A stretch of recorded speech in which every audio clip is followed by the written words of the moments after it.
Jannik Sinner was raised in Sesto, a snow-covered village in the South Tyrol region of northern Italy, where tennis felt more like a distant dream than a realistic career path. German was spoken more often than Italian in that alpine hamlet, and the winters were long, brutal, and built for skiers, not athletes swinging rackets. His father worked as a cook at a mountain lodge. His mother waited tables at the same place. They were not wealthy, but they ran a disciplined, grounded household. From an early age, Jannik learned to make his bed, fix his own breakfast, finish his homework without being told, and never complain. He was quiet by nature, preferring action over words and results over recognition. By 3 years old, he was already on skis with remarkable confidence. By 8, he had won the national under-12 downhill skiing title. Most people assumed he was headed toward a professional skiing career. But somewhere beyond the ski slopes, there was a humble tennis court. Jannik found it, picked up a racket, and never really looked back. The defining moment came at 13 when he packed his bags and moved to Bordighera, a coastal city far from everything he knew, to train under coach Riccardo Piatti. He did his own laundry, cooked simple meals, held back tears after losses, and learned Italian from scratch while building his game one session at a time. Nobody paid much attention to him at first. He was not particularly tall or physically imposing, but Piatti spotted something rare in him. Jannik never skipped a session, never sulked after criticism, and showed up 15 minutes early every single day. He had previously coached Djokovic and Burdick, so he knew the difference between talent and character. Jannik had both, though the talent was quieter and slower to reveal itself. He started climbing through ITF events and challenger tournaments in 2018, grinding out results in front of near-empty stands before eventually earning his way onto the main ATP circuit. In 2019, he received a wild card into the next-gen ATP finals in Milan. Despite ranking outside the top 90, he controlled matches with maturity that felt out of place for his age.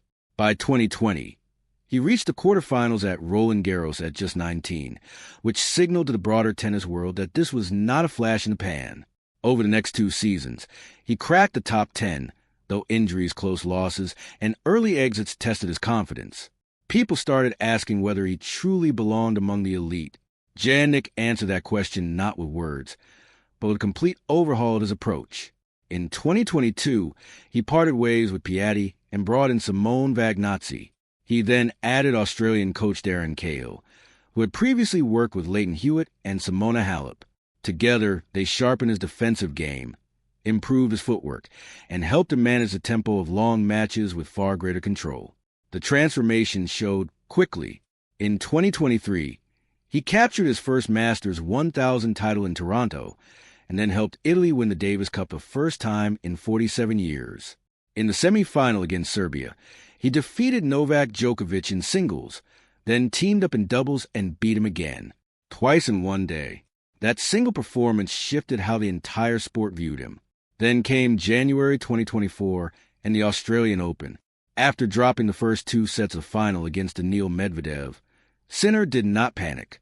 He reset, steadied himself, and won 3 straight sets with the kind of cold precision that elite champions use in moments that would break lesser players. He became the first Italian man to win a Grand Slam title. He defended that title the following year, a rare achievement in the modern era. He also collected Masters 1000 trophies in Miami and Madrid, became a consistent presence in Grand Slam semifinals and finals, and continued rising before turning 25. But the climb hit a serious obstacle in February 2025 when a drug test came back positive for clostebol, a substance banned for its anabolic properties. It had been traced to a topical spray used by his physiotherapist to treat a minor back issue. The product had no clear warning label, and the use was not intentional. Still, anti-doping rules do not hinge on intention. Sinner accepted a 3-month suspension without public objection. He did not hold a dramatic press conference or shift blame toward anyone on his team. He disappeared from public view, trained quietly, and came back at the Italian Open in Rome looking exactly the same, composed, sharp, and ready. The Italian crowd welcomed him with genuine warmth. He said nothing theatrical. He just played tennis. And after a few rounds, Fans were applauding him simply for walking onto court, recognizing the quiet dignity with which he had handled one of the toughest stretches of his career. His return built toward a Roland Garros final, where he faced Carlos Alcaraz. Sinner took the first 2 sets and held 3 match points. But Alcaraz did not fold. The match stretched into the longest French Open final ever recorded, 5 hours and 29 minutes. And Sinner lost the 5th set in one of the most agonizing finishes in recent Grand Slam memory. He had not failed. He had simply run into brilliance at the worst possible moment. Weeks later, he channeled that pain at Wimbledon. On grass, a surface few Italians have ever mastered, he beat Djokovic along the way, and in the Serbians' near 2-decade dominance on that lawn. In the final, he met Alcaraz again. He dropped the first set, then locked in completely.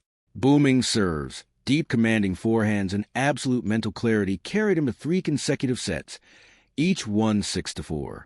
Jannik Sinner became the first Italian man to win the Wimbledon title.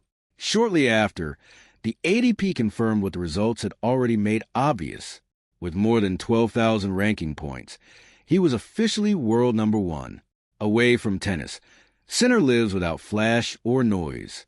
His home in Monte Carlo sits in a private corner of the city with a sea-facing balcony and an interior of white, gray, and pale wood. No public tours, no social media walkthroughs. He also owns a property in Milan's Corso Venezia district, purchased quietly through an intermediary firm. His car collection includes an Alfa Romeo Stelvio Q4 Veloce with his initials on the interior, an Audi RS6 ABT tuned to 740 horsepower, and a Ferrari SF90 straight ale.